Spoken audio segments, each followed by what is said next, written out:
Eh bien salut tout le monde et bienvenue dans cette nouvelle review comics sur Batman Saga 23. Un numéro qu'il faut dire ce qui est, j'attendais énormément pour la simple et bonne raison que ce numéro signe l'arrivée de Zero Year en France. Donc Zero Year, le nouvel arc majeur de Scott Snyder et Greg Capullo. Donc voilà, au niveau du sommaire du magazine, donc on a les séries habituelles, à savoir Batman and Batgirl, Detective Comics, donc on a 2 numéros ce mois-ci, et Batgirl, donc ça nous fait tout ça un numéro de 144 pages, ce qui est très très bien, et ça faisait assez longtemps qu'on n'avait pas eu un Batman Saga aussi épais. Donc au niveau de la review, donc je vais prendre le numéro dans le désordre. Donc je vais commencer par Batgirl numéro 21 de Gail Simone au scénario et comment s'appelle-t-il, Fernando Passarin au dessin. Donc au niveau des dessins, bon bah voilà, Fernando Passarin, vous connaissez mon avis sur le dessinateur. Je l'ai dit de nombreuses fois sur la série Green Lantern, donc ça change pas au niveau de Batgirl. C'est plutôt beau, c'est sympa, mais c'est pas du tout, c'est pas ce qu'il y a de mieux quoi. En plus de ça, bon voilà, il y a toujours ces visages qui sont pas tip top, hein. Je vous montre par exemple voilà, celui de Nightwing qui est, enfin je sais pas si vous verrez bien là, mais il est plutôt raté, on va dire ce qui est, hein. Donc voilà, c'est un peu dommage, c'est toujours un peu ça le problème avec ce dessinateur, je trouve, c'est les visages. Mais bon, encore une fois, comme je l'ai dit, ça reste quand même très très sympa au niveau des dessins. Ensuite au niveau du scénario, donc bon, Batgirl, série qui va pas du tout voilà, vous bouleverser, mais qui est quand même intéressante. Donc ce numéro, qu'est-ce que c'est? C'est la suite de l'affrontement entre Batgirl et le ventriloque. Donc tout d'abord le numéro, il va introduire Nightwing qui va vouloir revenir en aide à Batgirl qui va un peu mal depuis ce qui est arrivé entre elle et son frère, pardon. Donc voilà, voilà pour le début, puis après Batgirl va aller affronter le ventriloque.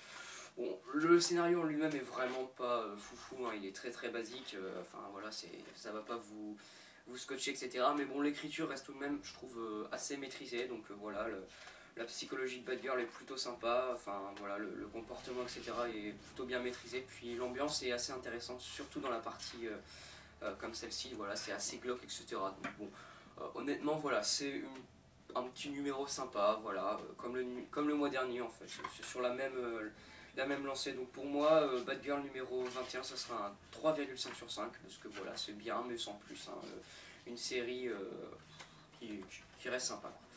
Voilà pour Batgirl 21. Ensuite, Batman and Batgirl, donc de Peter J. Tomasi au scénario, sauf que ce mois-ci on n'a pas de dessinateurs, on n'a pas Patrick Gleason, pardon, c'est Cliff Richards au dessin.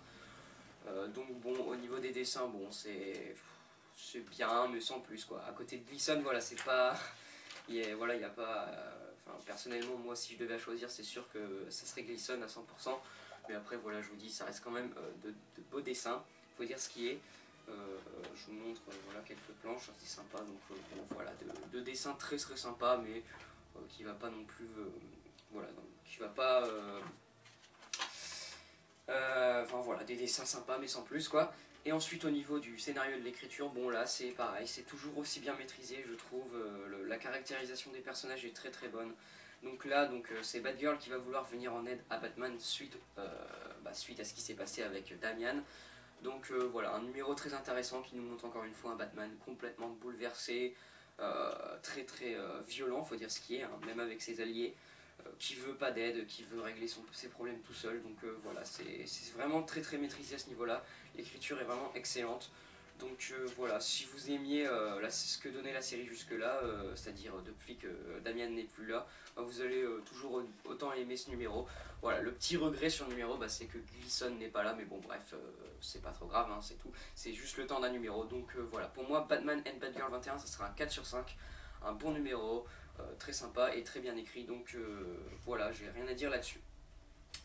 Ensuite, Detective Comics numéro 20, donc John Layman au scénario et Jason Fabok au dessin.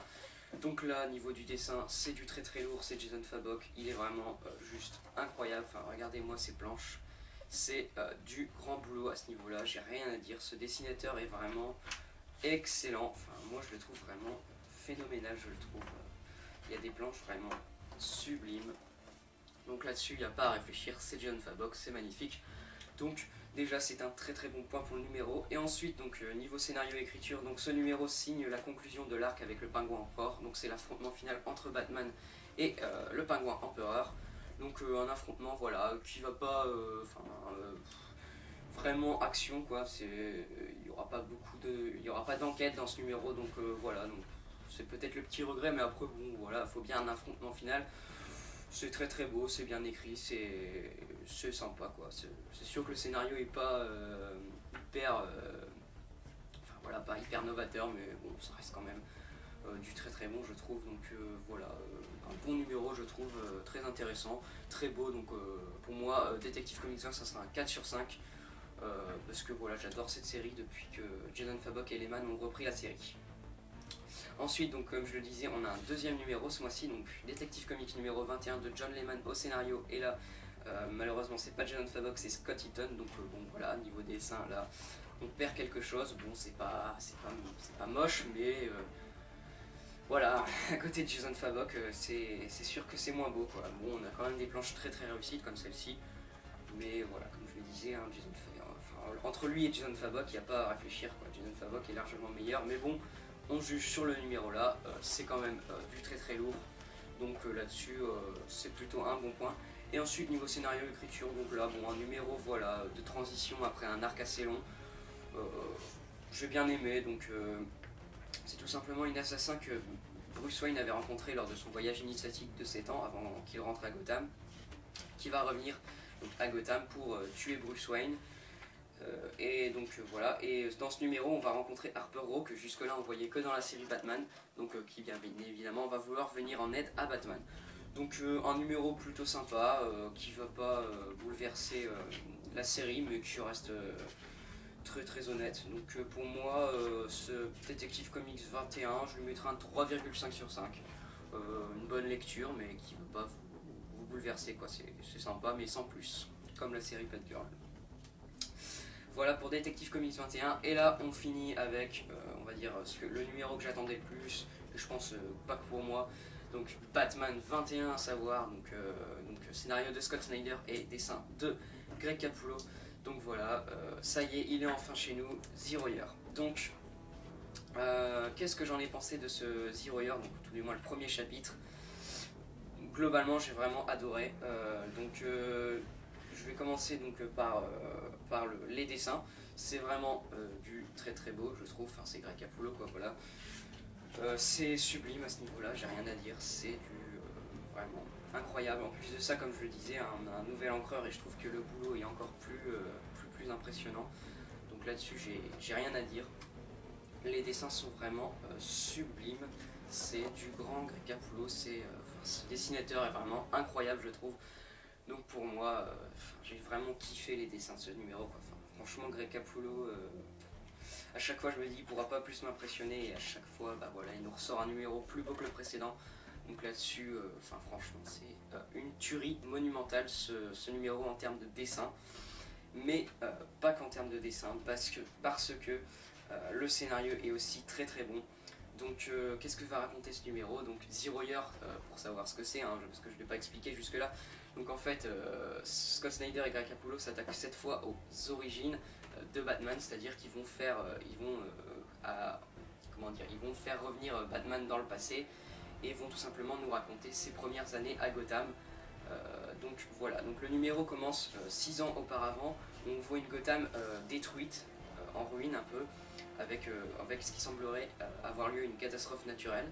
Donc voilà, et puis d'un seul coup on voit un Batman arriver, donc assez mal en point, avec une tenue déchirée, etc. On se demande vraiment ce qui s'est passé, et là hop, on revient 5 mois auparavant, où on retrouve Bruce Wayne face au gang de Red Hood. Donc gang de Red Hood qui, je pense, est une nouveauté, parce que jusque là le Red Hood c'était un seul individu. Là on a tout un gang, qu'on avait aperçu dans le numéro Batman 0. Donc voilà, et ensuite Bruce Wayne se retrouve voilà, face au gang de Red Hood.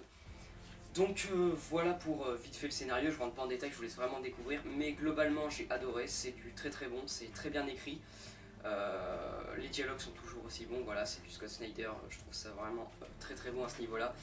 On pourrait reprocher que le numéro prend son temps, etc. Mais moi personnellement, je me suis pas ennuyé une seconde sur ce numéro, j'ai qu'une hâte, c'est d'être le mois prochain pour avoir la suite.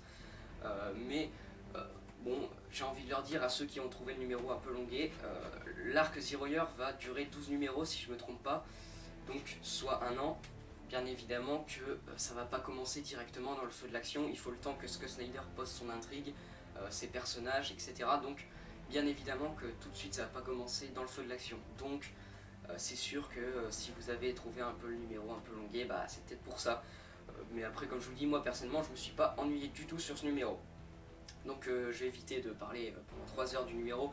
Globalement il est excellent, enfin selon moi il est vraiment très très bon. Les dessins sont magnifiques comme depuis le début. Petite nouveauté, c'est que on a face à nous une Gotham très colorée parce qu'on voit tout simplement l'action de jour, parce que Bruce Wayne n'est pas encore Batman à l'heure enfin à ce moment-là de la série. Donc forcément il agit de jour, donc c'est assez déroutant sur le coup, mais moi personnellement ça m'a pas trop chamboulé. Je trouve ça assez original à ce niveau-là.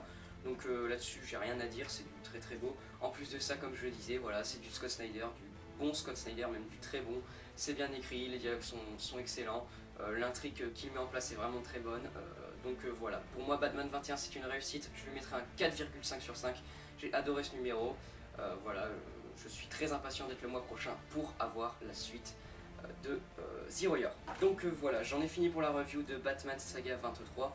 En définitive, un très bon magazine, ça faisait longtemps que le mag n'avait pas été aussi bon, ça faisait 3 mois voilà, que le magazine était vraiment pas ça, enfin c'était pas ça quoi le magazine, il y avait vraiment des séries plus que moyennes à certains moments, donc c'était assez dommage. Là ça y est, ça redémarre, on a Zero Year qui commence d'une merveilleuse façon je trouve, c'est très bien écrit, c'est très beau. En plus, voilà, après on a 2 numéros de Detective Comics vraiment bons, Batman and Batgirl il est très bon aussi, et après on a la série Batgirl qui est sympa sans plus. Donc voilà, pour moi, Batman Saga 23 vaut largement le coup, c'est un très bon magazine, voilà, si vous êtes fan de Batman, prenez-le, il vaut le coup.